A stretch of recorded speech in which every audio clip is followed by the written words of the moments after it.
No hemos probado los micrófonos, no sé si se oye bien. ¿Se oye bien? Sí. Bueno, sois estrellas del rock. Entráis y ya os aplauden sin decir nada. Pero somos jóvenes para el rock.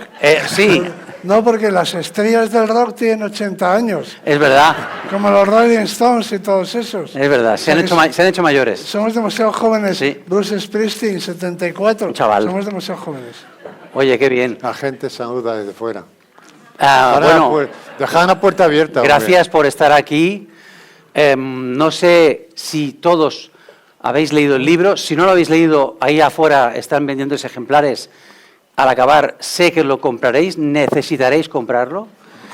Sí, y ellos estarán un ratito aquí sentados, dedicando particularmente a cada uno de los que queráis el ejemplar que hayáis comprado.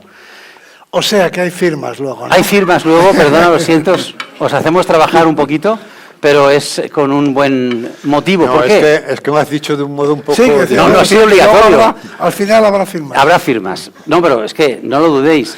El libro es maravilloso. Yo sí lo he leído. Es un prodigio de conocimiento, de erudición, de sensibilidad, de gracia. Aprendes un montón de cosas y además disfrutas leyéndolo. Pues se lee como quien se bebe un vaso de agua. Sencillo, es bonito. Hay paseos por la playa, hay viajes en coche. Habéis inventado un género nuevo, literario, que es, no sé, bueno, quizá los griegos ya lo practicaron, el género peripatético, que es dos que van caminando y se cuentan cosas y tú pones la oreja y aprendes, ¿no? Eso es lo que han hecho ellos con este proyecto, que este libro cierra. Este libro es el tercero de una trilogía. La vida es el primero, contada por un sapiens a un neandertal. El segundo es la muerte, contada por un sapiens a un neandertal. Y el tercero es la conciencia, contada por un sapiens a un neandertal. Ahora os preguntaréis, ¿quién es el sapiens y quién es el neandertal? Bueno, iremos descubriéndolo. Pero está muy bien pensada la trilogía, y ya os voy a dar pie con esto, porque yo no he leído ni el de la vida ni el de la muerte, solo he leído el de la conciencia. Pero me ha dado la impresión de que, leyendo el de la conciencia, de algún modo se daba respuesta al enigma de la vida y de la muerte. ¿Por qué? Porque al final el sapiens, no es el neandertal, pero yo creo que también, son bichos, son seres, criaturas, animales que saben, que viven y saben que van a morir. ¿Qué os parece esta interpretación? Esta lectura de los tres libros sin haberlos leído los dos primeros. Me parece muy mal porque da la impresión de que si lees este ya no necesitas leer. No.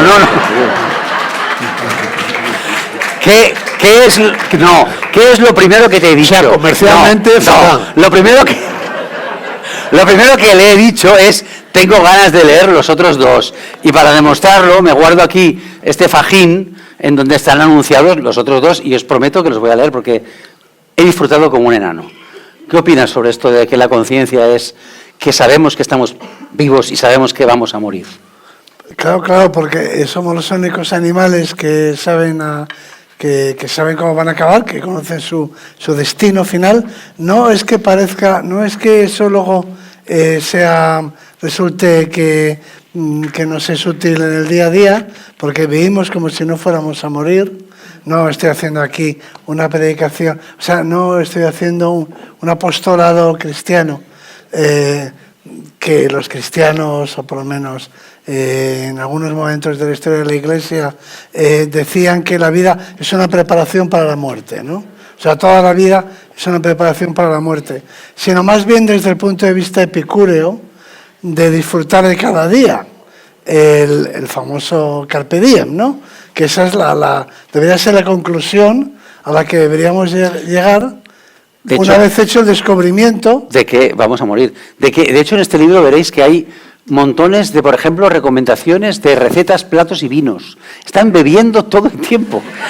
Yo sé, por ejemplo, que a Juan Luis le encanta el verdejo. Es así, tú lo dices. Y también sé que te ha descubierto un vino tinto, que ahora yo me lo he apuntado, es Pago de Carraovejas, que ya suena bien el nombre. Muy bueno. ¿Te ha emborrachado en estos viajes sapienciales? No, siempre hemos bebido con medida, ¿verdad? Conduzco yo. ¿Sabéis que ahora la Guardia Civil ha bajado el índice de alcoholemia? Sí. O sea, cuidado. Este libro no se podría hacer. No, ya no se podría hacer. Oye, yo a medida que iba leyendo, capítulo por capítulo, son 11, he ido anotando cosas y os las lanzo de estas notas que hasta a mí me va a costar comprender.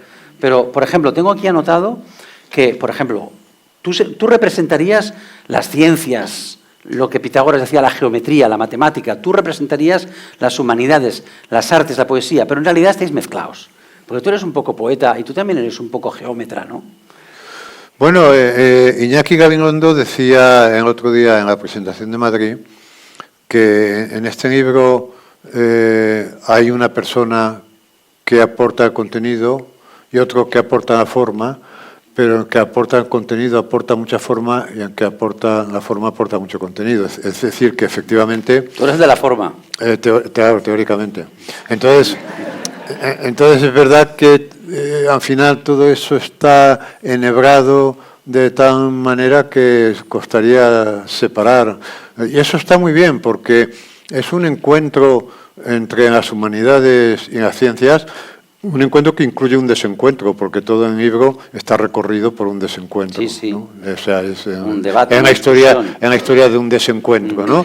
Pero que hace que crucemos la raya a otro lado, porque fíjate que recordarás que en uno de los capítulos vamos a la Universidad Complutense de Madrid al centro de datos y Arzuaga me hace ver, y es verdad, yo no me había fijado, que todas las facultades de ciencias están separadas de las de letras por una carretera. O sea que esa separación entre las ciencias y las letras, tremenda, que se produjo en un momento determinado de la historia, yo creo que con resultados catastróficos, se ve incluso en la arquitectura cuando se diseña una universidad, ¿no? Bueno, nosotros hemos hecho un esfuerzo de cruzar la carretera, ¿no? ¿Eso está siendo superado ya, esa distinción entre ciencias, humanidades? Pues la verdad es que cuesta más de lo que podría imaginarse, ¿no? Cuesta mucho. En algunos países más que en otros, España en particular es un país como muy de letras, de humanidades. Quiero decir, eso lo puedes ver en una librería, aunque cada vez menos. Antes en las librerías españolas todo lo que aparecía en el escaparate era ficción, lo que llamaban ficción, ¿no? Novela. Hasta el punto de que en España cuando dan un premio de literatura, se entiende que es una novela, por definición. Te han dado un premio literario, pues una novela. Entonces, como si el ensayo científico, como si la filosofía, incluso como si la poesía, pero como si la geografía, como si la biología... No mereciera un libro y no mereciera un escaparate. No fuera un libro, no fuera literatura, ¿no? Claro. O sea, en España hemos llegado a identificar literatura con ficción. Sí. Muy curioso. Entonces, mientras que en otros países con más tradición científica, es que hay países como Inglaterra en el que hay más libros de ensayo de no ficción, y eso incluye conservación, incluye, pues yo qué sé, naturaleza, vida saludable, etcétera, ¿no? Que ficción. Entonces, ese es un camino que estamos recorriendo. Pero... No, y en este libro lo recorréis muy bien y lo coséis muy bien. Y a medida que lo iba leyendo, aparte de las notas que tomaba por capítulo, pensé, ¿qué podría preguntarle a Arzuaga y qué podría preguntarle a Millás acerca del otro, ¿no? Entonces voy a lanzaros las preguntas que se me ocurrieron. Primero empiezo por ti. Son 2 para cada uno. Millás, tengo aquí apuntado, ¿qué querrías para ti del temperamento de Arzuaga o de su persona? Todo. Todo. Qué bonito. Eso es amor. Eso es enamoramiento. Todo. Arzuaga es un genio. Y bueno, no es necesario que lo diga yo. Y luego es un tipo con una curiosidad insaciable y es muy joven. Quiero decir que no se cansa. No se agota, ¿eh? O sea, Arzuaga sale del yacimiento de haber estado ahí arrodillado. Lo cuentas aquí. Sí. Todo sucio. Todo y sucio. Sin ducharse te atiende al Zoom. Tiene momentos un poco bordes. A ver, vamos allá, cuenta. Tiene momentos, pero ¿quién no tiene esos momentos en la vida, no? Y también esos momentos seguramente son necesarios. No, pero ahora, fuera de broma, ¿quién no querría tener el caudal de conocimientos que tiene Arzuaga? Porque, mira, en los humanistas tenemos... Perdón. En fin, Perdonado. Por entendernos. Sí. Tenemos un problema, Y es que nosotros no tenemos, por desgracia, yo de esto me di cuenta de mayor, digo, pero bueno, yo ¿por qué no me he construido una base científica para poder ser un lector de ciencia, ¿no? Yo soy un lector de ciencia, pero que entiende aficionado. el 10% de lo que lee, ¿no? Ahora ese 10% me pone a 100, ya te digo. Ya te pone cachondísimo, ya se ve. Y entonces tengo esa carencia, no puedo leer, no entiendo una ecuación, y sin embargo Arzuaga puede leer a Shakespeare. Y claro, eso es una ventaja. Claro. Yo esto lo he comprendido muy tarde. Yo si volviera a nacer seguramente elegiría la trayectoria de Arzuaga, porque eso no me habría impedido... Leer a Shakespeare. O sea, podría haber sido Arzuaga y Juan José Millás. A la vez. Quizá hubiera sido demasiado. Claro. No te dejo que repliques nada, pero te hago a ti la pregunta que apunté para ti, que es, ¿cuánto crees tú, Juan Luis, que duraría Millás en Altamira? Con aquel clan que pintaba los bisontes. ¿Cuánto duraría aquí nuestro...? En la época de Altamira, sí. Pues sí podría sobrevivir, pienso ¿Sí? yo. Porque es una persona prudente, ¿no? Y entonces no incurriría en demasiados peligros, ¿no? Pero la vida en el pasado era una vida social, para empezar, y ahí las habilidades sociales eran muy importantes, pero la gente piensa que en la prehistoria era el ser humano frente a la naturaleza, ¿no? Pero no, en realidad es el grupo frente a la naturaleza. Así que las habilidades sociales eran muy importantes. Pero él no es muy sociable. Pues yo creo que sí. ¿Sí? A mí me parece que sí, lo que pasa es que él tiene su máscara, ¿no? Lo que sí es... Se ha construido un personaje. A lo mejor contaba cuentos y eso le salvaba la vida. Pues yo creo que se defendería bien en el medio social, porque de hecho lo hace. O sea que no creo que tuviera mayores problemas para sobrevivir, porque en lo que nos ha dado el éxito evolutivo es que nosotros nos enfrentamos a los problemas del medio y de la ecología, nos enfrentamos interponiendo entre nosotros y la naturaleza, la sociedad, el grupo. Y básicamente nuestra inteligencia es una inteligencia social. Social, aquí lo explicáis muy bien. Esencialmente es eso. Y entonces, pues a mí me parece que estaría... Sobreviviría. Sobreviviría el grupo. Haciéndome el tonto. Es decir, bueno, es una táctica. Muchas veces, contado esto, trato de imaginar cómo sería la vida del último neandertal. Que vivió, que lógicamente vivía en un grupo de sapiens, no vivía, pero claro, vivía en un grupo de sapiens fingiendo que era como los sapiens. Pues esa es mi historia. Eso es lo que te está pasando a ti. Esa es la historia de mi vida. Sí, porque yo he entendido leyendo este libro que el que se hace pasar por neandertal es Millás y el que se hace pasar por sapiens es Arzuaga. Pero, ¿de verdad os sentís identificados en este papel? Lo digo porque una vez te entrevisté hace muchos años y tú sentías un gran afecto, una gran simpatía por los neandertal. Bueno, claro, envidias bueno, Millás, quiero yo pensar que cuando se refiere al neandertal es porque está aludiendo a la famosa, en fin, esa idea del buen salvaje, ¿no? Esa idea rusoniana de este escritor Rousseau, que pensaba que el ser es bueno por naturaleza, el ser humano es bueno por naturaleza y que la educación y la sociedad lo corrompe y lo hace malo, ¿no? De manera pero que por naturaleza las personas, los niños, son buenos, son benéficos. Entonces, el buen salvaje goza de ese prestigio rusoniano, ¿no? Se supone que no tiene maldad, que es ingenuo. Se ha construido un arquetipo, se ha construido un mito en torno al buen salvaje que es incapaz de engañar, que es ingenuo, que se hace preguntas, que no tiene maldad, que es inofensivo. Entonces, claro, es un papel, adoptar ese papel, pues es adoptar el papel del bueno de la película, es ¿no? cómodo. Frente a eso, se supone que el sapiens retorcido, malintencionado, aprovechado. Resabido, Entonces aquí hay un reparto de papeles que yo acepto, pero porque da juego aquí, pero con el que no estoy de acuerdo. Tú eres neandertal. No, porque básicamente lo que hace Millás, precisamente es lo propio del ser humano, del Homo sapiens. Porque a lo que le interesa a Millás es la diferencia entre la realidad y el delirio. Eso es. ¿Cuál es la frontera, no? Sí. El ser humano es la única especie que ve cosas que no existen físicamente. Unas son abstracciones, fabula, fantasía, como la justicia, otras son espíritus, genios, seres, dioses. Hablando de esto, sí. Cuando él, supongo que en algún momento Millás te pasaba los papeles de lo que escribía, tú lo leías y decías, ¿se lo ha inventado? Pero si esto yo lo he dicho. ¿Cuántas veces ha pasado esto? No, a veces eso no ha ocurrido. Me ha embellecido. No me gustaría... él hace un reparto de papeles, vamos a decirlo así, que yo tolero, vamos, no modifico, no cambio.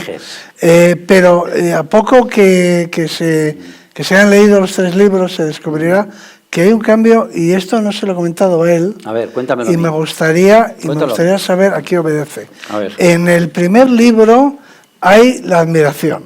Él expresa una gran admiración por mi persona y todo lo que sé y todo eso, ¿no?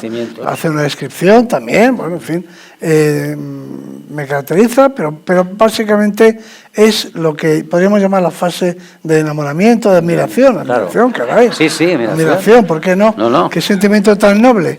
En el segundo libro me pone mal.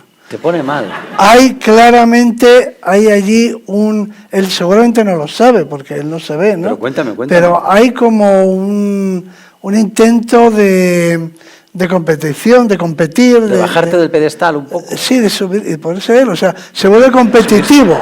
Se vuelve, es agresivo. Rivaliza contigo, es agresivo. Se hace, sí, en ocasiones llega incluso a denigrarme en algunas cosas. Quiero decir, está escrito desde, yo no sé, un sentimiento un poquito más oscuro. Ya veo. El primer libro es un sentimiento... Es luz, es admiración. Es luminoso, es admiración, como la que yo le profeso por otro lado. Sí. Y que pero no sigamos hablando de no ha cambiado. Pero en el segundo hay como un afán de competir, por el protagonismo, o sea, de ponerse por encima. Sí, pero en todo. ¿Y en este? En este vuelve al primero. Es que yo en este no he notado esa oscuridad. No, y me pregunto por qué. Pero he notado, eso sí. No sé si lo sabe él, pero me lo han dicho, me lo ha dicho mucha gente que lo ha leído. Ya que está aquí, me he dicho, en este tercer libro yo tengo la impresión de que tú quieres, de algún modo, poner en un brete a este señor sabio. Y le haces preguntas muy complicadas. Que si la mente y el cerebro, que si el deseo y la frustración. Yo pensaba, joder, si yo soy Arzuaga, le digo, déjame en paz. ¿No te pasas un poco? No, es que en este libro pasa una cosa. En los dos primeros, claro, hablamos de asuntos que están científicamente muy asentados y que no conoce. Me explica en darwinismo y yo no voy a ponerme a discutir sobre darwinismo. Pero claro, en este tercer libro tocamos asuntos de carácter filosófico en donde yo puedo aportar algo. No es que pueda aportar algo, es que hay veces que no estoy de acuerdo con lo que él dice, ¿no? Y entonces ahí se establece ya desde el primer capítulo la discusión con el tema del cerebro y la mente, ¿no? Es decir, son cosas distintas, solamente hay cerebro y ahí y esa diferencia ya atraviesa todo el libro y lo envenena, ¿no? Envenena un poco la relación. Sí, no, pero la relación envenena. Mira, alinea. Una vez en un acto de estos o en una conferencia, no me acuerdo, se me acercó una mujer al final de la conferencia y me dijo, y tal, yo soy psiquiatra, me dijo, bueno, vale. Y es que en el primer... Te estaba ofreciendo sus servicios, quizás. Me estaba ofreciendo. Yo creo que aquí hay algunos psiquiatras, ¿eh? Dice, sí, por si queréis luego. Pues me dijo, el primer libro es el enamoramiento. Mutuo, ¿no? O sea, hay una fase de noviazgo, para entendernos. Y me dijo, el segundo libro es el matrimonio. Ya. Y terminó. Y tengo curiosidad por ver el tercero. ¿Cómo es el tercer libro? ¿Qué dirías tú que es este tercer libro, de esta relación? Pues es el final de una relación, pero cordial. Bueno, cordial. Civilizada. Civilizada, sí, pero hay un momento en que hay una revelación terrible, que os sonará terrible, en vuestros oídos sonará terrible, Pero ellos ahora nos explicarán, o al menos Millás, porque Millás viene a decir que Arzuaga dice que no cree en la amistad. Y después de 5 años juntos haciendo esto, que no son amigos. Explícate esto.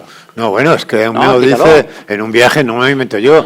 Él me dice que él no cree en la amistad, verdad, lo dice. que él cree en el interés mutuo, en el Beneficio mutuo. En el intercambio. De hecho, a mí me operaron hace un par de años de cataratas y él me regaló estas gafas. 200 euros. Lo cuentan aquí. Y me dijo, me han costado 200 euros y me han hecho rebaja porque voy a comprar una farmacia de una cuñada mía o no sé qué, ¿no? Y dije, bueno, pues mucho. Me resultó un poco chusco que me dijera el precio, pero vale. Pero aún las lleva. Aún las llevas. Me di las gracias, claro. Porque además son polarizadas. Son polarizadas. Ay. Iba a decir bipolares. No. Pero no. Bipolar a lo mejor tú. Pero las gafas son polarizadas. Son polarizadas y tal. Pero entonces, esto fue hace 1 año y medio así. Y haciendo un capítulo de este libro, me empieza a decir que la amistad no existe, que todo es un intercambio y tal. Y dice, por cierto, estoy esperando que me devuelvan las gafas. El valor de las gafas. El valor de las gafas. ¿Y no lo has hecho? Sí. ¿Ah, sí?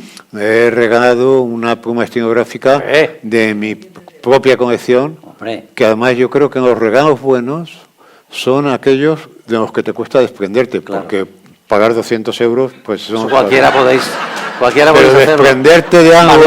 Valora esa pluma estilográfica que se la ha arrancado de sus carnes. Bueno, pero yo creo que debo explicar qué es lo que yo entiendo por amistad. Es fácil de hacer un experimento acerca del altruismo. Él me decía que creía en el altruismo y yo le dije, bueno, pues es muy sencillo. Tú, tus bienes, tus posesiones, etcétera, cuando te mueras, pues, ¿quién os va a heredar? Dice, mis hijos. Digo, ¿y por qué no los míos? Buena pregunta. ¿Por qué? ¿Por qué tus hijos? ¿Por qué no los míos? ¿Por qué no el Estado? ¿Por qué no lo repartes? Dice, no, son para mis hijos. Dije, ay, caray, luego resulta que es selectivo, ¿no? Mira qué curioso, sus consanguíneos. Mira qué interesante.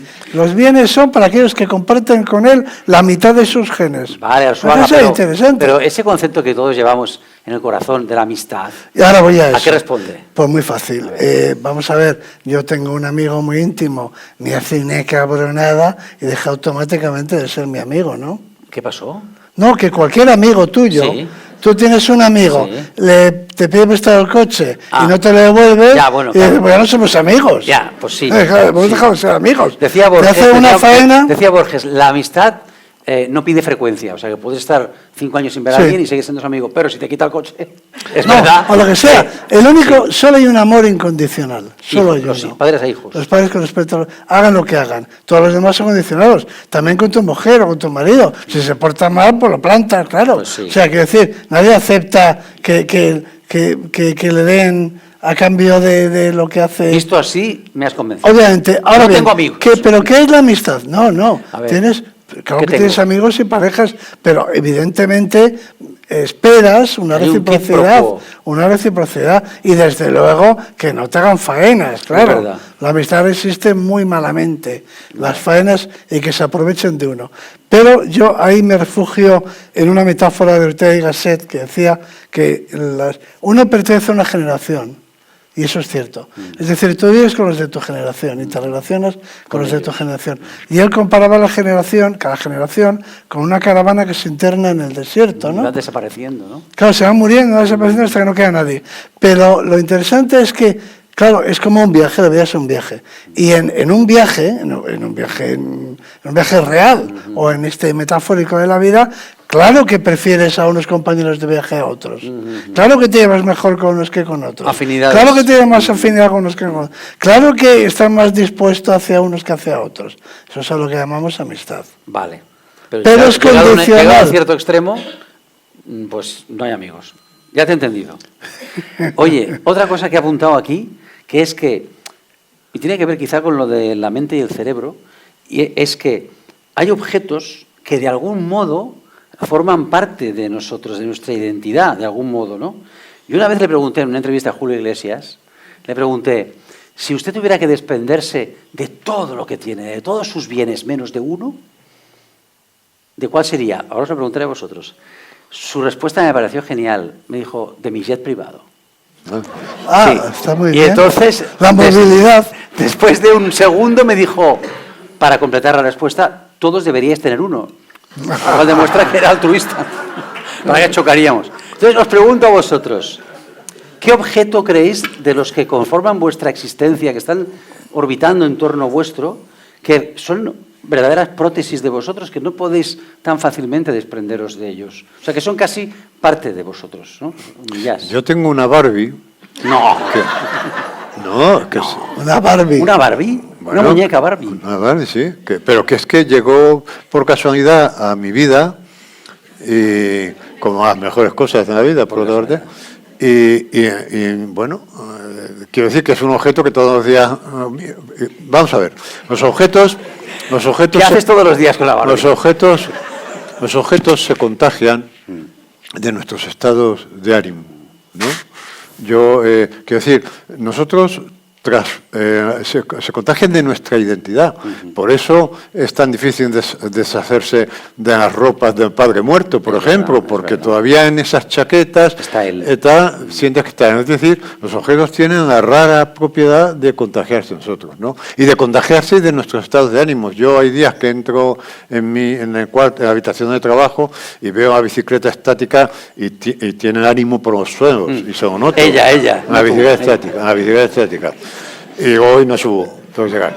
Bueno, y con esta Barbie ocurrió una cosa bien curiosa. Esta Barbie me la regalaron en un programa de televisión por un malentendido. Y es que el conductor del programa creía que yo coleccionaba Barbies porque en una entrevista había habido un malentendido y entendió que yo coleccionaba Barbies. Y esto fue en Sevilla, una entrevista en un programa de libros muy serio. Y era muy tarde, eran las 11 de la noche, entonces yo me había quedado a dormir en Sevilla por hacer el esfuerzo de ir al programa, y para agradecérmelo, cuando terminó el programa, dijo, señor Millás, le tenemos un obsequio, tal, y salió una azafata con una caja. Con su caja y con todo, con una caja así ovalada, muy bonita y tal. Y yo digo, ¿qué será esto y tal? Y entonces me encuentro con la Barbie. Y me dijo, ya sabemos que colecciona Barbies. Yo disimulé, fingí que era cierto, como buen neandertal que soy. Claro. Y además recuerdo un consejo que me dio. Me dijo, no la saque de la caja, porque cuando la saque de la caja pierde la mitad de su valor. Pierde valor, es verdad, eso lo he oído yo. O sea que ahí está encajada. Y la tienes ahí en tu despacho. Y entonces, la Barbie, yo noto, mejor que con la bicicleta estática, en el estado de ánimo que está. Fantástico. Entonces la miro y está sonriendo, está triste, y ya sé cómo va a ser el día. Es como uno de estos termómetros antiguos de ese monje. Sí, el monje que señalaba. Todos lo habéis tenido en casa de los abuelos, ¿no? Sí, y entonces fíjate que yo tengo una nieta y un nieto, y la Barbie es sagrada, no se nos ha ocurrido tocarla. Es una Barbie con una Pamela preciosa. Y tú ya no estarás, pero la Barbie seguirá. La Barbie seguirá ahí. Y se acordarán de ti a través de la Barbie. Y que nadie la saque de la caja. Nadie la saque de la caja. Que pierde la mitad de su valor.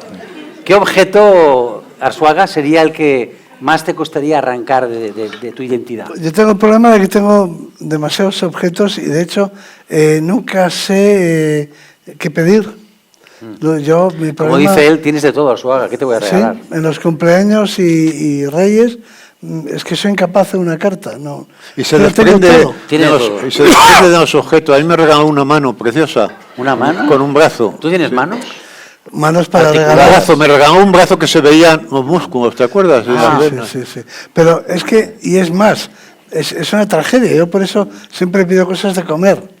Fungibles, que pan. Sí, porque es que lo tengo todo.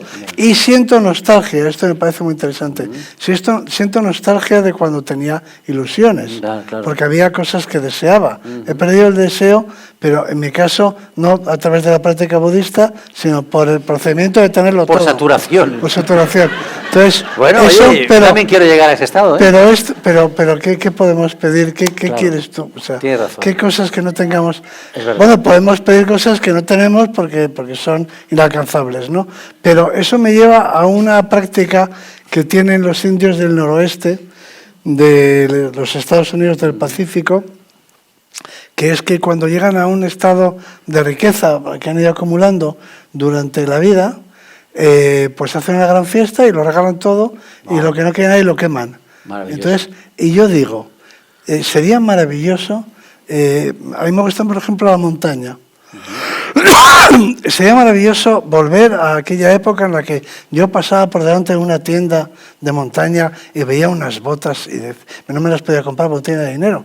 Y entonces decía, si yo tuviera esas botas, esa ilusión mantenida durante meses hasta que finalmente ya, a base de ahorrar o lo que fuera, es maravilloso beber cuando tienes sed, ¿no? Claro. Entonces, cuando lo tienes, en fin, todo, lo que puedes apetecer, qué decir, porque yo no tengo ningún deseo así que sea muy caro. Exótico, ¿no? Y entonces, cuando lo tienes todo, has perdido la ilusión. Entonces, a veces también pienso que son muy sabios estos indios del Pacífico. Quemarlo y me todo. planteo pues ser becario otra vez, por ejemplo. Volver a ser becario. Volver a ser becario. Y a reilusionarte por todo. Claro, cuando era becario decía, si pudiera ser profesor ayudante. Qué ilusión me haría ser... Pero, por ejemplo, te creo a medias. ¿Sí? ¿Por qué? Porque él cuenta que cada mes de julio tú te vas al yacimiento de Atapuerca a excavar y disfrutas, intuyo, como un niño. Como un niño. Ahí vuelves a ser ese niño. Ahí sí, porque vuelvo a tener ilusión. la ilusión, claro. Porque ya no tengo ilusión por las cosas materiales, pero es que lo que me pasa a mí yo creo que le pasa a todo el mundo, ¿no? O sea, una vez que... Mira, este año, por fin, gran noticia. A ver. He pagado la hipoteca. ¡Oh, bravo! Vamos a aplaudir eso. Has acabado de pagar la hipoteca. Bueno, todavía no, en diciembre. ¿En diciembre acabarás? En diciembre, con el año. Es maravilloso. Con el año acabo de pagar la hipoteca. Bueno, qué ilusión. Tengo que decir que en el piso no tengo plaza de garaje. Es verdad, eso lo contáis, que no hay plaza de garaje. Y tampoco tengo piscina. Pero en diciembre, si Dios quiere... Estás libre de créditos. créditos. Seguro, porque libre de créditos. Habré acabado de pagar, ¿tú te imaginas? Sí, no, es una vida entera. Eso era una ilusión. Hace ilusión. Cuando compramos el piso, claro, hace 40 años, y pagando una mínima entrada, la ilusión que hemos tenido todos estos años, qué ilusión nos ha hecho. Llegará el día en el que, y justo va a ser en este mes de diciembre. Pero tú miras cómo entiendes que alguien que es uno de los científicos más brillantes de España y de nuestra historia, haya tardado 40 años en pagar una hipoteca.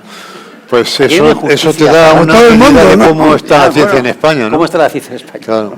Efectivamente, Pues tú la tienes pagada, ¿no? Yo ya la tengo pagada, sí. Normal, fantástico. Yo gané el Premio Planeta. Eso es muy importante. Eso es lo que intentamos todos y algunos consiguen. Algunos consiguen. Oye, otra de las notas que tengo aquí es que... Pero espérate, sí. Pero el día pasado, ya que tengo pagada la hipoteca, ahora me tengo que plantear, tendré que comprar algo, ¿no? ¿Qué hago ahora, no? Y el día pasado me encuentro con un vecino mío, que médico y tal, jubilado ya de tener cerca más de 80 años, y me dice, oye, mira, que ¿no te interesaría comprarme mi plaza de garaje? Te estaba vendiendo su plaza. Yo no tengo plaza de garaje. Y entonces le dije, sí, pero la tuya es una de esas del ayuntamiento, ¿no? ¿Sabes? Municipal. Municipal, que es por un periodo de 70 años. Vale, sí, o algo así, ¿no? Y le pregunté, Francisco, es como se llama, le digo, ya, pero ¿cuántos años le quedan de la plaza de garaje para revertir para el ayuntamiento? Negociar. Y me dijo, 20 años. Le dije, no, es que entonces no me interesa. Muy poco. Y me contestó, pero oye, dime, Juanis, ¿tú hasta qué edad piensas conducir? Entonces descubrí de mi ancianidad. Que te queda poco. Es verdad, verdad. Y para confirmarlo, al día siguiente me escribieron de tráfico diciendo que tenía que renovarme el carnet de conducir. Tienes que pasar lo de la vista. Entonces me di cuenta de que efectivamente, o sea, 20 años es mucho para una plaza de garaje. Vale, pero entonces negocia con él un precio a la baja. Por 20 años no es lo mismo que por 70, ¿no? Claro. Vale, vamos avanzando. Entonces, bueno, como en este libro ellos exploran qué es la conciencia, en qué momento emerge, es el verbo que utilizan, la conciencia. Y oye, es fascinante cómo debaten para ir buscando respuesta a esta pregunta. No voy a hacer spoiler, leedlo, pero es que al final, sorprendentemente, van a ver a Dios. Esto es muy impresionante. Hay un capítulo en el que deciden que Por supuesto. hay que ir a ver a Dios, ¿no? Entonces van a Burgos, que sepáis Que es donde reside. que es donde reside Dios. Yo, claro, este capítulo no lo quiero explicar bien porque es tan entretenido, tan divertido, tan bonito de leer que no voy a revelar gran cosa, pero sí alguna reflexión. Aquí anoté, Dios es un concepto atajo. O sea, Dios es el concepto que hemos utilizado para no tener que escribir todo este libro. O sea, que hay mucha gente a la que ya le viene bien este concepto para no reflexionar o preguntarse o indagar. O sea, que es un concepto reduccionista de la conciencia, ¿no? Entonces, ¿qué relación hay entre el concepto Dios y el concepto conciencia, a tu entender? Escribe otro libro. Perdona. No puedo contestar. No, ¿por qué metéis a Dios en este juego? Bueno, porque hay un momento de desesperación por parte del científico porque Tú le llamas el paleontólogo todo. Fue Paleontólogo. cuando lo del pago de carraovejas. El vino, de pago, bien. apuntaros este vino, pago de carro. comiéndonos Muy un bueno. cochinillo asado En Segovia. acompañado de una botella de vino de pago, ¿cómo se De llama? carro ovejas. Esto, buenísimo. Tiene un momento de desesperación porque llega al límite de lo que puede llegar su entendimiento, ¿no?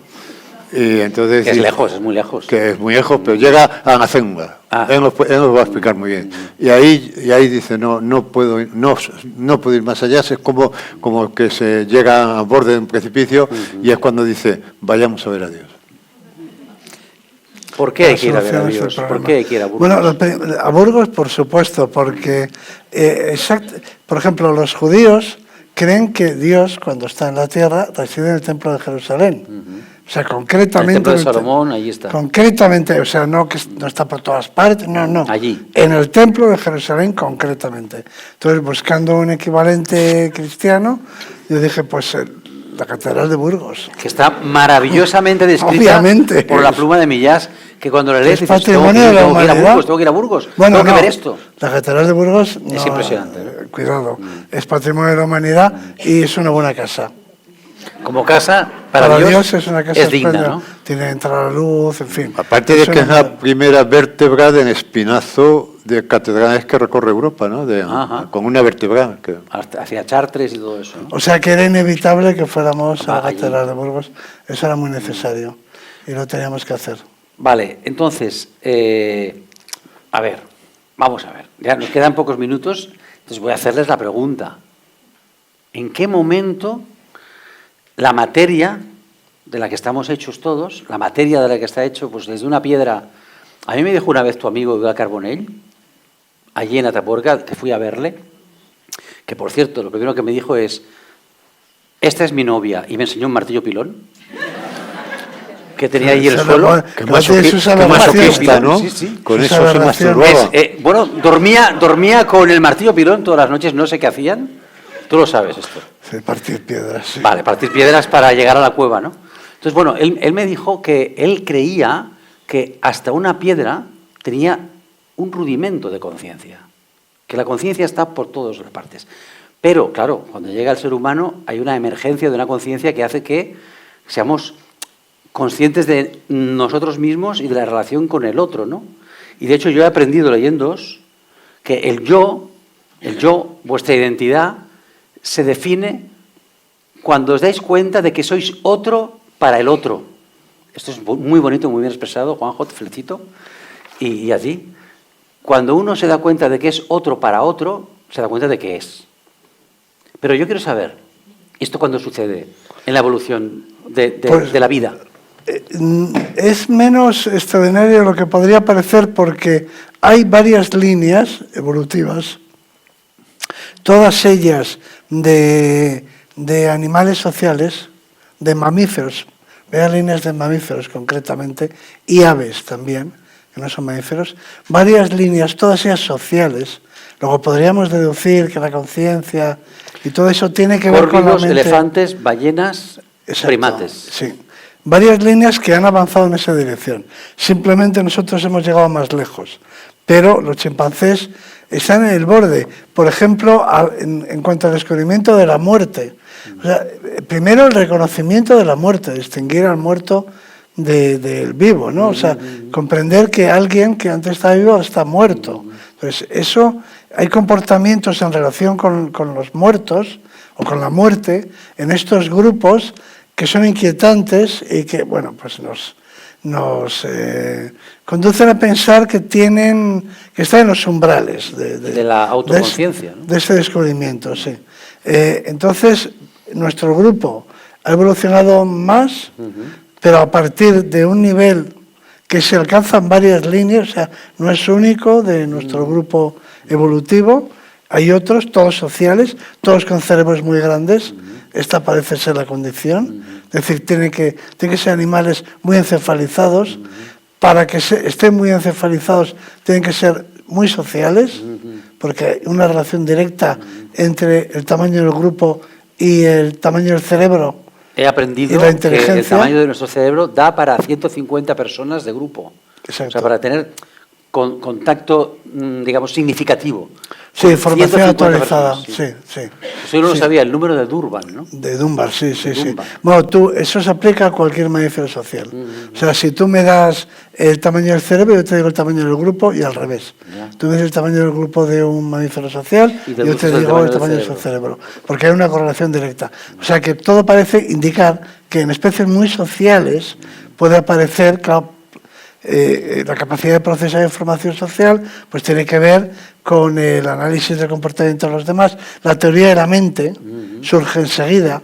La teoría de la mente es la capacidad de leer la mente de los demás. O sea, intentar averiguar qué está pensando con ese estado mental y predecir para anticiparte qué conducta tendrá. O para manipularle, etcétera, ¿no? Y el siguiente paso es verte a ti. Identificarte. Entonces, todo eso no es tan milagroso como podría parecer, porque nuestro planeta, bien es verdad, que se ha tardado 4.000 millones de años en llegar a este punto. Que es la edad de la Tierra, ¿no? Que es la edad de la vida. De la vida en la Tierra. Entonces, en el nuestro se ha llegado más lejos. Yo diría que todos estos fenómenos, así más reconocibles, el yo, por ejemplo, que puede tener seguramente menos de un millón de años, ahí es donde está más o menos. 1 milloncito de años, no es tanto, ¿no? No, en realidad. Y hay un rasgo, y ahora os pasaré la palabra a vosotros, porque teniendo dos pero años... espera un momento, hay, antes que se me olvide, hay publicaciones recientes de algo parecido a un yo en elefantes y en... Ostras. Algo parecido a un nombre. En elefantes y en delfines. O sea, a reconocerse por nombre. Que los elefantes, cuando llaman a un elefante en particular... Llaman por su nombre. Un sonido específico para él. Ya. Es curioso, ¿no? Sí. Y luego habláis de que nuestra especie es una especie rara, que casi es, diría, la única, no sé si la única, que señala con el dedo. O sea, este gesto tan común es extraordinario, ¿no? Señalar con el dedo. Habladme de esto. A mí me ha fascinado esta idea, ¿no? Claro, porque diriges la atención del otro, porque tienes una teoría de la mente. Ajá. Entonces diriges la atención del otro. Porque le estás diciendo al otro hacia dónde mirar. Porque te pones tú imagínate, eso no puedes hacer con una vaca. O sea, una vaca no es capaz de darse cuenta por la mirada de otro de que tiene algo a su espalda y volverse o algo por el estilo. No son capaces de leer la mente del otro. Entonces, ese es un grado de sofisticación muy grande. Los perros tienen algo de eso, capacidad de indicar, no con el dedo, pero indican. Todo el mundo que tiene perros sabe con la pata, que los perros señalan, pero no los lobos. Y es que el perro es un animal fascinante, porque nosotros los seres humanos hemos hecho a los perros a nuestra imagen y semejanza. Es como una simbiosis, ¿no? No, los humanos hemos creado un animal que se parece a nosotros, mucho más que el lobo, la especie de la que deriva. Es decir, que en muchos aspectos... Es más humano que el lobo, el perro. Infinitamente más, incluso más humano que un chimpancé. En muchos aspectos, porque el chimpancé es un producto de la evolución independiente y al lobo lo hemos fabricado nosotros. Lo hemos fabricado para que se comunique. O sea que realmente el perro es un animal increíble por la sencilla razón de que lo hemos hecho nosotros. Lo hemos humanizado nosotros. ¿Tenéis perro? ¿Tienes perro? Yo tengo gato. ¿Tienes gato? ¿Eso significa algo que tenga gato? Bueno, pero no es mío. corre por allí, circula. Sí, no nos llevamos bien. No. No tenemos una relación. Pero perdona, yo tenía entendido que entre el gato y el escritor hay un vínculo. Ya, no es mi caso. No es tu caso. Pero me gustaría añadir favor. algo a lo que decías, a tu pregunta, decía, porque esto de el surgimiento de la mente, de la autoconsciencia, es una rareza realmente portentosa. O sea, que entre miles de millones de especies que han existido y que existen, solamente a una le haya tocado este regalo, en cierto modo envenenado, ¿no? Porque Arzuaga habla de esto como de un despertar, ¿no? O sea, pero claro, somos los únicos que sabemos también que nos vamos a morir. Y esto, claro, seguramente surge a lo largo de un proceso, pero a mí me gusta imaginar que empezó en uno nada más. Entonces tú imagínate... Un individuo. Sí, que en un individuo, de repente... Se da cuenta. Dice, ostras, qué fuerte. ¿Qué es esto? Tengo manos, tengo pies, soy yo, ¿estos quiénes son? Y claro, tiene que fingir que no se ha dado cuenta. Ya.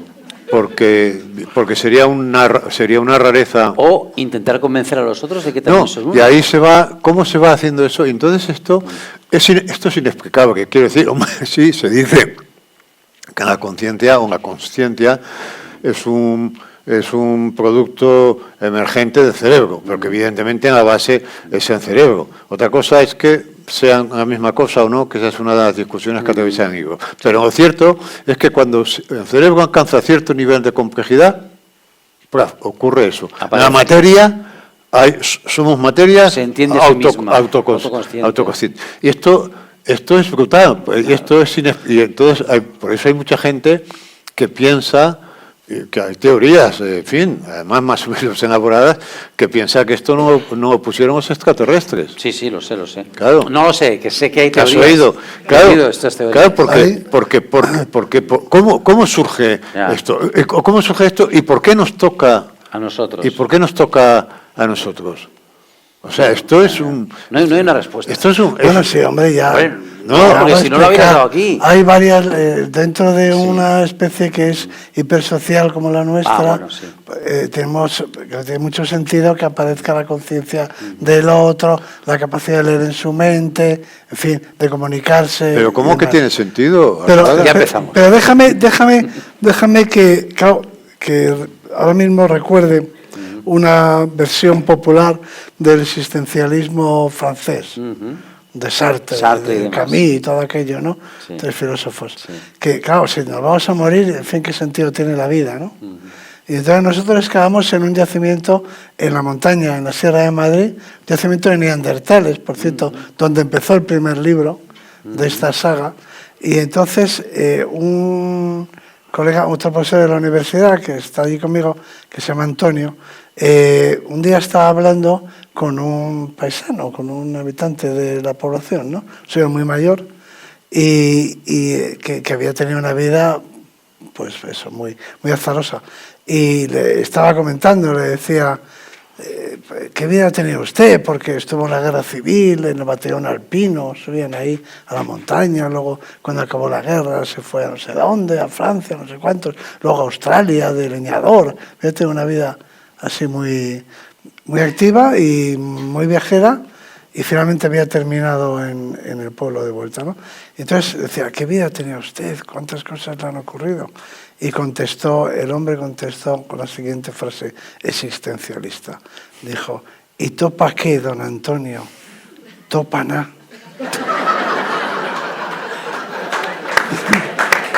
Es que es verdad. Topa na. ¿Topa qué?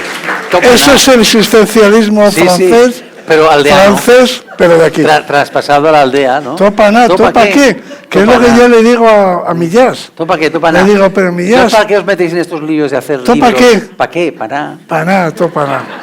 Bueno, a ver, algunos réditos os darán. Os estáis forrando. Os estáis forrando. La hipoteca. La hipoteca está pagada. Tú puedes comprar más libros, dar de comer al gato. Arzuaga se quiere comprar un barco. Ah, sí. No, son baratísimos los barcos. ¿Te gustaría tener un velero? No, bueno, pero esos son sueños. Se ha sacado el carné. Yo me lo saqué también y no tengo barco. No, pero bueno, no, a mí me gusta la navegación, me gusta la historia naval, por ejemplo, y eso.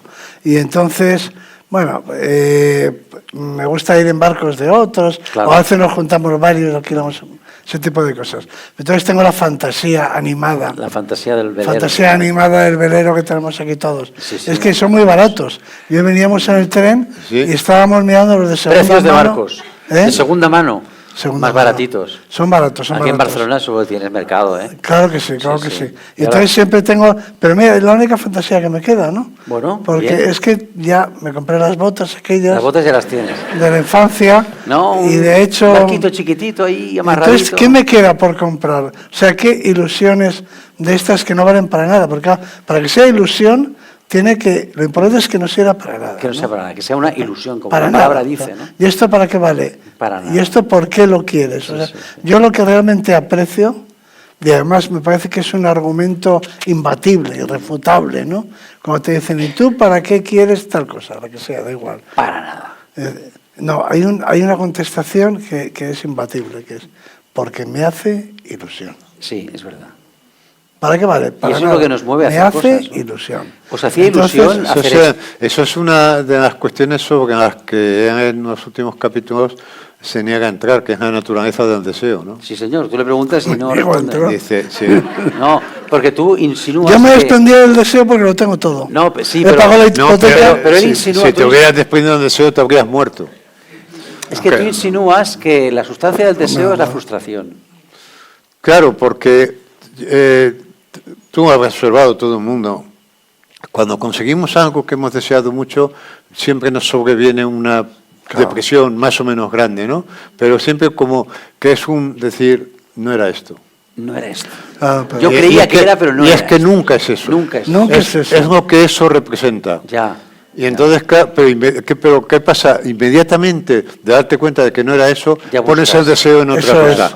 Y empieza, y eso es el motor Eso de la es el vida, ser porque humano. si El alcanzáramos, ser humano es eso, mientras si tengas- alcanzáramos el deseo, nos moriríamos como la mariposa pomilla que se achicharra cuando alcanza la La llama, bombilla. Bueno. que es su deseo, ¿no? O el que deja de tener Entonces, ilusiones, si ¿no? nosotros realmente alcanzáramos el deseo, en ese momento moriríamos, porque ya no tendría Pero sentido no nada. ocurre, bueno, pasa con la edad, con los años, pero yo leí una cosa que me impresionó. Perdona un segundo, perdón. De esto se deduciría que el único objeto de deseo realmente sólido es la muerte. ¿En qué sentido? Porque Deseamos. cuando te mueres ya, eso sí te colma del todo. Pero nadie desea morir. Bueno, principio. pero no morimos. Sí, sí, nos morimos. Y eso te colma absolutamente, estás porque ya no colmadísimo, deseas claro, nada. claro. Es la solución. Es los Reyes Magos definitivos. No, pero bueno, Eso te colma.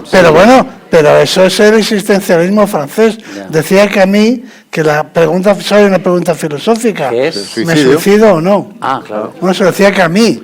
O sea, soy una pregunta que tenga La sentido. única pregunta seria, filosóficamente, es... Me ¿Me suicido. muero, me ¿O por qué no me suicido o suicido? ¿no? Pero claro, eso es... Pero la Aquí hemos entrado en naturaleza... Honduras, Es muy ¿no? tremendo, pero mira, yo leí un filósofo francés muy conocido y decía lo siguiente, siguiente reflexión tonta. Decía, cuando yo era pequeño, dice él, me hacía la siguiente reflexión, que es esta, decía, si yo fuera ciego, mi mayor deseo en la vida Sería ver. sería ver. Y Decía, veo. Decía, veo, Veo, y qué no maravilla, soy feliz. qué suerte. Claro. Y no soy feliz. Pues me parece una reflexión. O sea, ¿por qué? fascinante. Pues porque la esencia del ser humano Sí, sí. es el deseo. Hay un historial clínico de Oliver Sacks, de un tipo que es ciego prácticamente de nacimiento, desde muy pequeño. Y a eso de los 40 años tiene una novia, es un ciego que vive solo, ¿no? Es autónomo, muy autónomo. Y su novia siempre me pregunta, ¿pero qué fue lo tuyo? Y él no sabe qué decir y tal, no lo sabe, ¿no? Y entonces lo lleva a un oftalmólogo, y el oftalmólogo dice, pues este hombre... Puede ver. Lo único que tiene son cataratas. Anda. Teóricamente, Como si tú. lo operáramos, como yo... Tuviste. Claro, si lo operáramos... Vería. Vería, teóricamente, claro, porque hace ya tantos años... Claro, él vivía en un medio rural, no tenían grandes medios y bueno, se quedó ciego y ya está, y no investigaron más. Bueno, entonces me operan. Y acelero por no entretenernos mucho, pero me operan y ve. Y a partir de ese momento su vida se convierte en una tortura. ¿Era feliz antes? Sí, dejó porque de ser? era autónomo, y cruzaba las calles sin problemas, pero de repente ahora ve esa riada de coches bajar Se por asusta. ahí, se asusta, y hay un momento muy impresionante que es cuando va a un restaurante y ve por primera vez una copa de cristal. Anda. Y me parece un objeto amenazante, hasta que lo toca. Pero claro, él había visto, entendía la vida, con el tacto, con los otros sentidos. Claro, claro, el ruido. Y en historial clínico termina que este hombre se las arregla para quedarse ciego otra vez, y termina con esta frase, dice, y en esta ocasión recibió la ceguera como un don. Qué bonito. Parece Borges casi. Eso está en Sí, La mujer que confundió a su mujer con un sombrero, un libro maravilloso. Y Borges un poco decía eso, ¿no? Que Dios le había dado Sí. el destino, el don de la ceguera. Bueno, tiene un poema muy bonito sobre acerca de eso. eso. Y a propósito de lo que decías, de esta historia que contabas, hay una frase de Ramon Llull, filósofo catalán, Sí. porque vosotros dos en este libro sois filósofos, aquí se filosofa, de verdad, desde el conocimiento y desde el arte, ¿no? Que es una frase que yo he convertido en mi lema, que es la siguiente: ya que estamos vivos, alegrémonos. Gaudeamus igitur, No hay más. juvenes dum sum. Eso, Eso es la parte que nos falla. el latín. Porque dice alegrémonos porque somos jóvenes. Ah, bueno. Pero de espíritu lo somos. Hay un micrófono por ahí. Levantad la mano quien queráis de vosotros aprovechar que tenemos a estos dos sabios para preguntarles lo que queráis. Eso es lo bueno, que pueden preguntar lo que sea. Lo que les dé la gana, efectivamente. Aprovechemos. Hola, buenas tardes. ¿Se me oye? Di tu nombre y si quieres levantarte incluso para que te veamos. Sí, Gracias. Quería preguntarle al señor Asuaga sobre una frase que he leído suya en alguno de sus escritos, de que el neandertal es un ateo genético. Ateo. Sí. Sí. ¿Verdad que lo ha dicho usted? Bueno, exactamente así no, pero ¿No? sí. Bueno, Pero sí, va por ahí la cosa. Sí. Yo creo que sí. No, eran prácticos. ¿Eh? No hay nada más práctico. No, si no te la podía explicar, porque ustedes aquí han estado hablando mucho, pero yo no me he enterado ¿Cuál es nada la idea del ateo genético? De qué son los neandertales y de qué somos los sapiens. Es que lo que caracteriza al sapiens... Gracias a Nada, ti. yo diría que los neandertales eran prácticos, directamente, no por eso menos inteligentes. Y no por eso menos inteligentes, digo. Porque ¿qué tiene de inteligente creer en cosas que no existen? Como nosotros, claro. O sea, y matarse por ellas. Ya. Pero entonces, ¿cómo te explicas que ellos La se mente- extinguieran y nosotros estemos aquí? Bueno, porque es que yo siempre, para que nos entendamos, nosotros tenemos la mente humana del Homo sapiens es delirante. Creemos en cosas que no tienen existencia. Por ejemplo, la nación. Claro, por ejemplo, los dioses, lo que sea, ¿no? Y estamos dispuestos a matar por ella. Y al mismo tiempo nuestra fuerza y lo que en el cemento de unión. Y en el equipo de fútbol la gente cree en identidades colectivas. Un capítulo en el libro se Habla de dedica a eso precisamente. O sea, y todo es un delirio y nuestro arte es delirante. O sea que no somos racionales porque entonces seríamos robots. Todo lo contrario, somos delirantes en todo. Todo el arte, toda la creatividad. Entonces esos son delirios. Las teorías científicas son cosas increíbles también muchas veces, ¿no? Son ideas Exageraciones, locas, sí, sí. etcétera. Entonces nosotros tenemos esa parte de nuestra naturaleza delirante junto con la otra que es práctica y racional. Pero El eso neandertal era práctico. yo a tope. suelo decir, para explicarlo, que los neandertales no tenían bandera. No O sea, tenían Banderas. bandera. no me los imagino muy con una visto. bandera ahí. El fanatismo, en general, me parece que es una propiedad Nuestra. de la especie humana. El fanatismo quiere decir la capacidad de crear identidades colectivas excluyentes, De ser fan de algo. que tiene dos Excluir caras. otra cosa. Por una parte, por lo general, Casi Pues, todas las cohesiona. identidades son incluyentes, son excluyentes, casi todas. Incluso las deportivas. Yo, o tal. los otros. Se crea una rivalidad con otras identidades similares de la misma, no siempre, pero bueno, es la norma, ¿no? Entonces, te produce la fuerza del grupo, porque antes has dicho que nuestro cerebro solo nos permitiría crear grupos de 150, 150, sí. pero a través de las identidades Y el simbólicas, símbolo, pues podemos sentirnos 150 millones. miembros de... Claro, y esa es la esperanza de la humanidad. Esa es nuestra esperanza, De unirnos todos. que algún día el grupo sea la humanidad, ¿no? Claro. La tribu, si haya una tribu, que sea la humanidad, pero bueno, esa es la idea, ¿no? Entonces, claro, esa naturaleza nuestra tiene sus Sus dos caras. tiene sus ventajas que son por la capacidad de cooperar, de asistirnos unos a otros, y luego tiene la intolerancia o la exclusión respecto a otras identidades, y todo eso es muy sapiens, muy propio, y se basa en cosas que no... O sea, el Neandertal no tenía Dios. Pero tú, por un momento, imagínate que vas a un explorador, un antropólogo llega a una isla, por ahí, y hay un pueblo no contactado. Y llega y dice, bueno, entonces ustedes, aprende el idioma, entonces ustedes, cuando ustedes se mueren, cuando uno se muere, ¿a dónde va? Y te contestan, a ninguna parte, ¿no? Te mueres, pues te mueres, ya está. Los animales, te mueres, ya está. Nada Ese más. sería el Neandertal. No, pero no existe ese pueblo, ¿eh? No existe. Es curioso. Y les dice, bueno, y entonces, vamos a ver, las cosas, entonces, ¿existe Dios o existe...? Dice, ¿cómo Dios? ¿Qué es eso? Pues eso no lo ha visto nadie. ¿De qué me está hablando? ¿No? Aquí hay procesos naturales. Entonces, un rayo y tal. No, un rayo es una cosa de la naturaleza, ¿no? Baja de la nube. Imagínate que nos encontrásemos... Sí, ¿Sería sí. menos inteligente por eso? No. Deja, pero ustedes no tienen templos, ¿no? O sea, ustedes no hacen sacrificios para pedir la lluvia. Pues, qué tontería, ¿no? O sea, pues, ¿de qué sirve? Que mate a un carnero, ¿no? Tendrá que ver eso con la lluvia. Pues ¿Pero ahí dónde seguía, quieres no ir a llueve. parar, Arzuaga? Que No, estamos que aquí quiero ir a parar tensos. a que todo lo que somos los seres humanos es un delirio. Sí, O sea que no es que seamos más inteligentes, son más delirantes. por eso somos delirantes. Y ahora bien, eso nos da una fuerza diabólica, esa capacidad de delirar y de crear y de construir esas identidades. Por eso yo siempre digo, la gente está preocupada por si vienen los extraterrestres. Y yo siempre digo que se preparen. Ellos, los extraterrestres. Como vengan Que por no saben aquí, con qué se van a encontrar, que no ¿no? saben con quién Sí, se juegan sí, los sí, cuartos. Como bajen los extraterrestres, que deben de ser gente muy agradable, Sí, sí, sí. que Bueno, se en vayan una parte- preparando. En una parte del libro también insinuáis que los extraterrestres son los pájaros. No sé por qué, pero que realmente son extraños, ¿no? Es cierto. Y son como extraterrestres, ¿no? Claro, porque eso en línea de evolución no tiene nada que ver con nosotros y al mismo tiempo tiene muchas cosas en Están común aquí, con pero nosotros. son raros. Son muy distintos, han evolucionado en otra línea, pero que tienen una inteligencia y unas capacidades. En las pruebas que se hacen, los córvidos a veces superan a los chimpancés. Joder.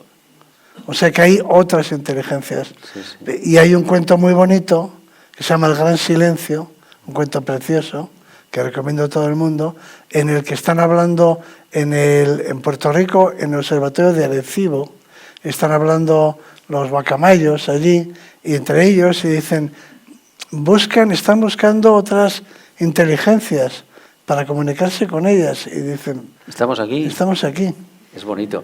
En Arecibo hay unos enormes como receptores de señales cósmicas, ¿no? A ver si se Sí, capta para comunicarse con el dice, algún diálogo pero ¿por qué no se extraterrestre. comunican con nosotros? Estamos ¿no? aquí, sí, sí. Muy interesante para otro momento, el asunto del delirio, ¿eh?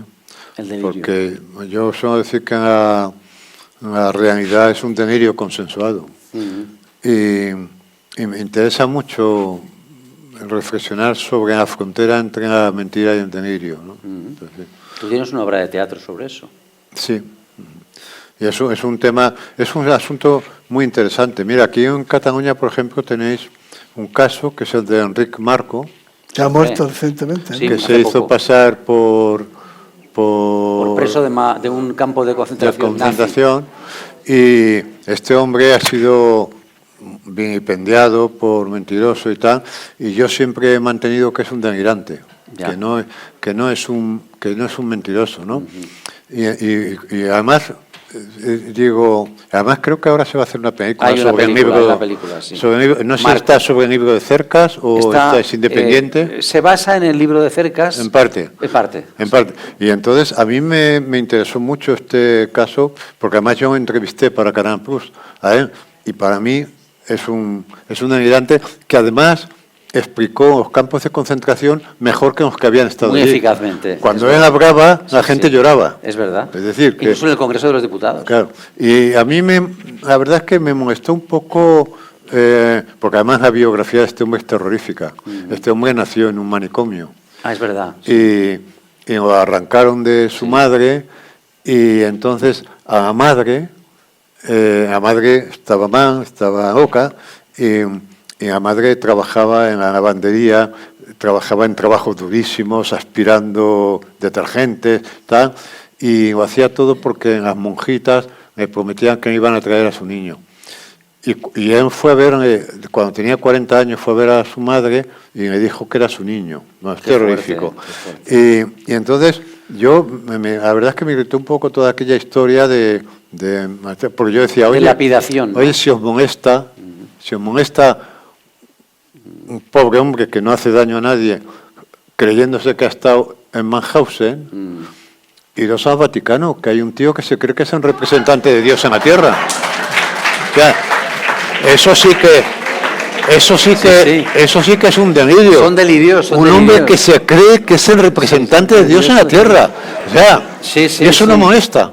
Pero yo en el fondo creo que no se lo cree, pero bueno, eso es otra historia. Bueno, eso es otro tema. Pero es verdad que nos edificamos sobre delirios consensuados. Pero sí, la realidad es un delirio consensuado, y si tú te sales de un delirio consensuado con otro delirio, no te lo permiten. No te lo permiten. Por ahora estamos en el consenso, ¿no? Bueno, ¿alguna otra pregunta consensuada? Sí, a mí me gustaría preguntarles a los dos, que además los dos lo habéis afirmado con mucha rotundidad, el hecho de que somos el único animal con conciencia de la muerte, con mucha rotundidad. Entonces yo me pregunto, ¿y cómo lo sabéis? O sea, ¿es realmente así? Hasta hace nada se creía que los animales no humanos no tenían conciencia, ahora ya se sabe que sí. Declaración de Cambridge, todo esto. ¿Por qué? Porque somos los únicos. Los animales no saben que van a morir, no tienen conciencia de la muerte, ellos hacen su luto. No sé, simplemente era esta pregunta. Toma ya. Bueno, está más, primero hay que reconocer la muerte, está más o menos, pero es que en principio lo de que te vas a morir es increíble. Es increíble porque te encuentras bien. No te lo puedes creer, ¿no? Es que es increíble. O sea, tú puedes predecir muchas cosas, como que va a llover, como que va a hacer frío, muchas cosas porque tienes indicios de que algo va mal, o que se te va a caer la casa si tiene grietas. Es decir, hay cosas que parece que anticipan o que predicen que va a ocurrir algo más adelante. Pero, ¿por qué? ¿Qué razón hay para pensar que nos vamos a morir? No digo ya cuando eres joven, que por supuesto es impensable, absolutamente, ¿no? Pero incluso a edades avanzadas como las nuestras, que no sé por qué me voy a morir, ¿pero por qué? O sea, ¿qué razón hay? Entonces, hombre, aceptamos que podemos tener un accidente. En el libro anterior de la muerte, nosotros distinguimos dos tipos de muertes, y creo que es un hallazgo además, que es la muerte que viene de fuera y la muerte que viene de dentro. La muerte que viene de fuera es la que intentamos evitar, no siempre. Son las guerras, pero también las infecciones, o las pandemias, o los accidentes. Las tejas. En fin. Una teja. Sí. Todo eso es la muerte que viene de fuera, que podemos hacer lo posible por evitarla. Incluso podríamos imaginar que eliminásemos todas las causas de muerte externas. Y de pronto, a cierta edad, o sea, la nuestra, aparece la muerte que llevamos dentro, ahí dentro, y se manifiesta y acaba con nosotros. Entonces, como no tenemos ningún indicio de que eso vaya a ocurrir, es una deducción lógica. Claro. O sea, es un razonamiento. O sea, sabemos que nos vamos a morir porque hacemos este razonamiento. Todos los seres humanos hasta ahora muertos se mueren yo soy humano, es un silogismo. No, o sea, es producto de la razón, porque no hay nada en ti, en tus emociones, en tu sensibilidad, que te lleve informe a esa de... conclusión, claro. Entonces, Sí. claro, los animales, Menos los todavía. animales como están en peligro, claro que tienen miedo de ese peligro, de Pero la no muerte. saben que van a morir ni lo Sí, creen. pero yo también diría que si los animales supieran que van a morir en la medida, como sabemos nosotros, se notaría en algo. Quiero decir, habría algún ritual alrededor de la muerte, habría algo nosotros, una de las cosas... Una religión, no una religión, pero nosotros sabemos del deseo de trascendencia que hay en todos nosotros, porque ya en enterramientos antiquísimos se enterraba a gente con sus objetos, con tal. Pero de todos modos, Arzuaga dice, hay mamíferos que están a un cuarto de hora, porque por ejemplo, Al filo. creo que me contabas tú Identifica, sí. que los chimpancés, cuando un chimpancé se muere, me empujan así, como diciendo, oye, que Levántate. no entienden. Sí, sí. No entienden. Bueno, finalmente se van, pero no entienden. Es decir, que conciencia de la muerte, como nosotros, pues es muy... Yo creo que si algún animal la tuviera, o habríamos notado en algo, ¿no? Eso no quiere decir que no haya algún sentimiento de pérdida o algo así, pero no De luto. no la conciencia de que te vas a morir, que es tremendo, ¿no? De que esto se acaba. Y muchas veces tú vas galopando sobre un cuerpo ya muy viejo y muy decrépito y notas ya la muerte cerca y sin embargo tú te sientes joven todavía y no entiendes esa contradicción entre tu cabeza y tu cuerpo, Yo ¿no? sigo siendo el de 13 años, pero Ah. mi cuerpo ya no.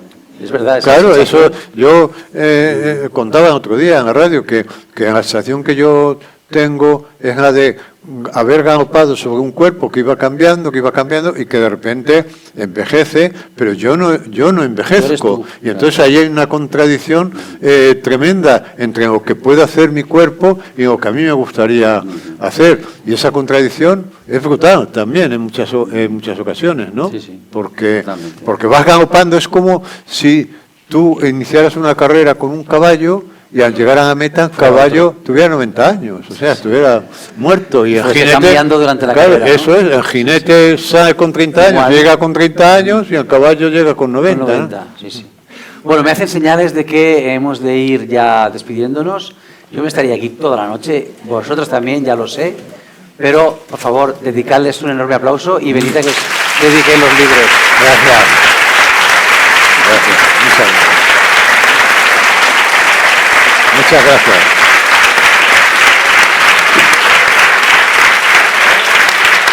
Gracias.